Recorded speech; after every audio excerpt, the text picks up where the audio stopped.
My name is Rachel Voss. I'm 27 years old. First Lieutenant, United States Army Corps of Engineers, Fort Leonard Wood, Missouri. 6 months ago, my mother introduced me to 30 people at my cousin's engagement party as the one who couldn't figure out what to do with her life. The colonel standing directly behind her had just signed my commendation 4 weeks earlier. He cleared his throat, set down his glass, and said 5 words that my mother has not forgotten since. Drop your city and the time you're watching. I read every comment. Let me give you the context. Because couldn't figure out what to do with her life didn't come from nowhere. It came from 27 years of a very specific family narrative that my mother had been writing, editing, and distributing without my input. The narrative went like this. My older sister Diane was the success. Pre-med at 19, doctor at 27, the kind of daughter who gets introduced at parties with a full resume attached. My mother's eyes lit differently when she talked about Diane. Warmer, like a lamp turning on. When she talked about me, the lamp stayed off. I was the one who took longer to find her path. The one who tried a few things.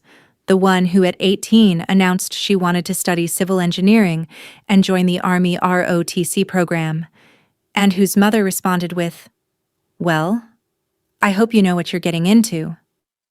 Exact same words my aunt used when someone in the family announced they were getting a divorce.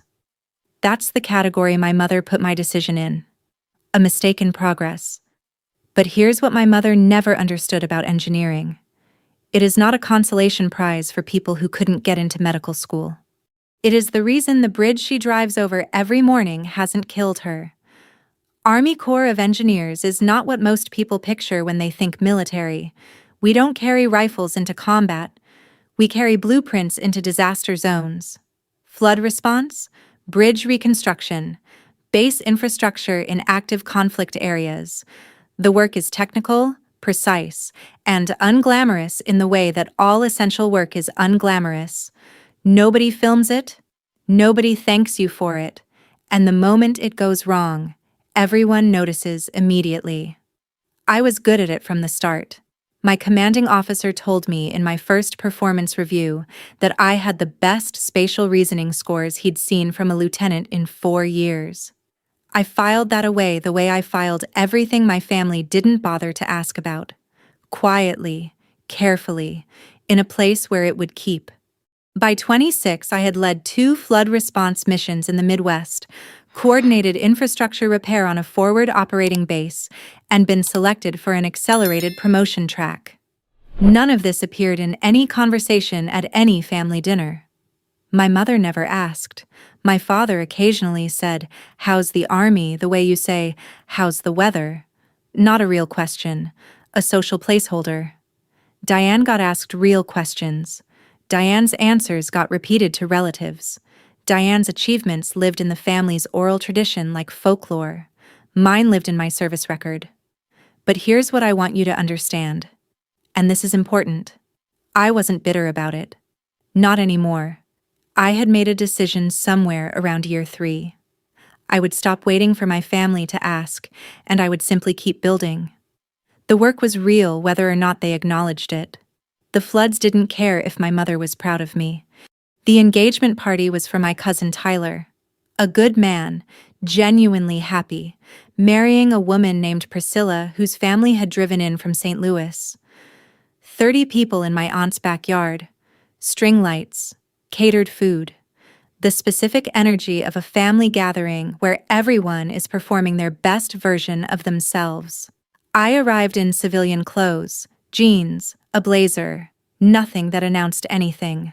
I had learned a long time ago that showing up in uniform to family events created the wrong kind of attention, performed pride, borrowed emotions from a movie nobody had actually seen.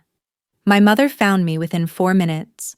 She had a woman beside her, Priscilla's aunt, visiting from St. Louis, a woman named Carolyn who taught high school chemistry and had the warm, curious energy of someone who actually listens. My mother said, party smile fully deployed. Carolyn, this is my younger daughter Rachel. She's been finding her way. You know how it is with some kids, they just take a little longer to figure out what they want to do with their life. Carolyn's smile stayed warm, but her eyes went careful. The look of a woman who has heard someone be unkind in the language of concern many times before. I said nothing. I smiled. And then, from directly behind my mother, a voice said, quietly, conversationally, the way people speak when they are not performing but simply stating facts. Pardon me? I couldn't help overhearing. My mother turned around. Colonel James Whitmore was standing there in civilian clothes, khakis, a blue button-down, but with the kind of posture that civilian clothes cannot disguise. He had a glass of sparkling water in one hand, and the specific stillness of a man who has been in enough serious rooms that a backyard engagement party does not require him to perform anything. He looked at my mother, then at me, then back at my mother.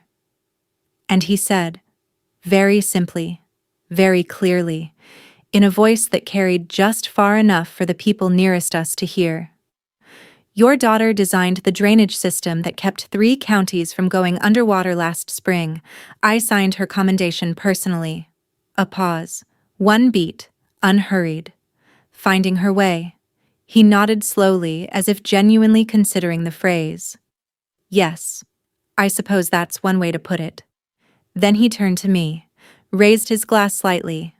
Not a toast, just an acknowledgement.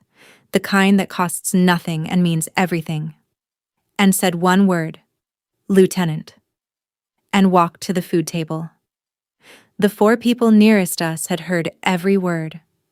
Within 10 minutes, the way these things move at family gatherings, 30 people knew. I could track it by watching heads turn, the slow ripple of information traveling from person to person around a backyard strung with lights. My aunt caught my eye from across the yard and raised an eyebrow. Tyler gave me a look that said, what just happened? Priscilla's father leaned over to his wife, and I watched her mouth open slightly. My mother stood completely still for 5 seconds. I counted them.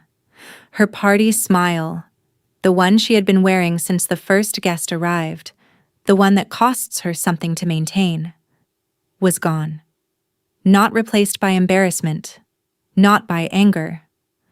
Replaced by something I had never seen on her face in 27 years.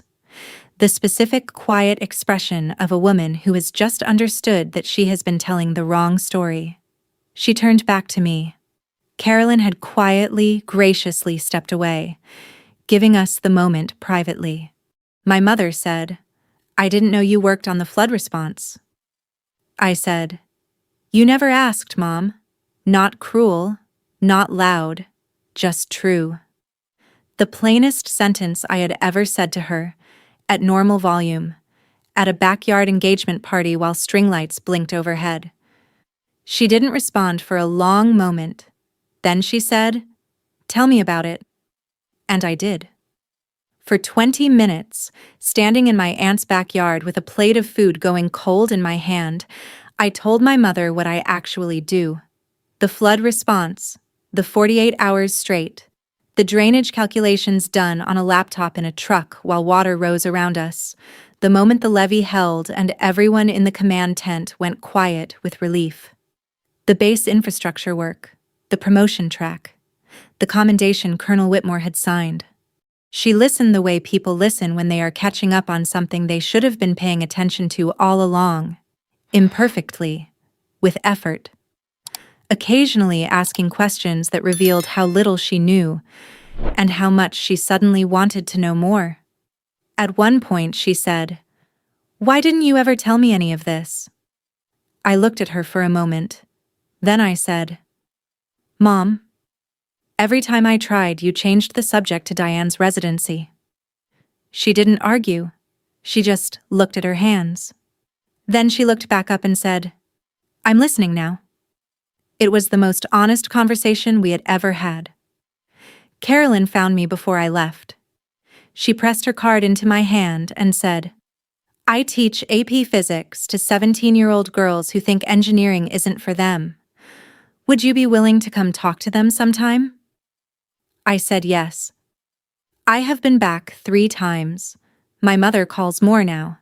Real calls, not placeholder calls. She asks real questions. What project am I on? What does the work involve? What does it feel like to be responsible for something thousands of people depend on without knowing it? She doesn't always understand the technical details. She tries. Last month she told her book club about the flood response. I know because my aunt texted me. Your mom just spent 20 minutes telling us about drainage infrastructure. I have never seen her so proud. 20 minutes. The same amount of time I spent telling her at the engagement party. She had learned it once and immediately started passing it on, which is, I've realized, exactly how my mother shows love. She broadcasts. She just needed something true to broadcast. My father still says, "How's the army?" the way he says, "How's the weather?" Some people update faster than others. I'm patient. I have learned to be. Here's what I know now, from Rachel in Missouri, 27, apparently still finding her way. The people who dismiss you are not always doing it out of cruelty. Sometimes they are simply working from an incomplete file. They decided the story before asking for the facts, and the story felt true because it fit the shape of what they expected. You cannot force someone to ask the right questions. But sometimes, at backyard engagement parties with string lights overhead, the right person says the right thing at exactly the right moment. And the story corrects itself. Let it correct itself. Do the work. Build the thing that matters. And trust that the truth, when it finally gets a voice, will be louder than every introduction that got your name wrong. Tell me, what would you have done when that colonel walked away? Said something, or let the silence do the work? Tell me below and drop your city and time. I'm at Fort Leonard Wood, still building things that matter. Until next time.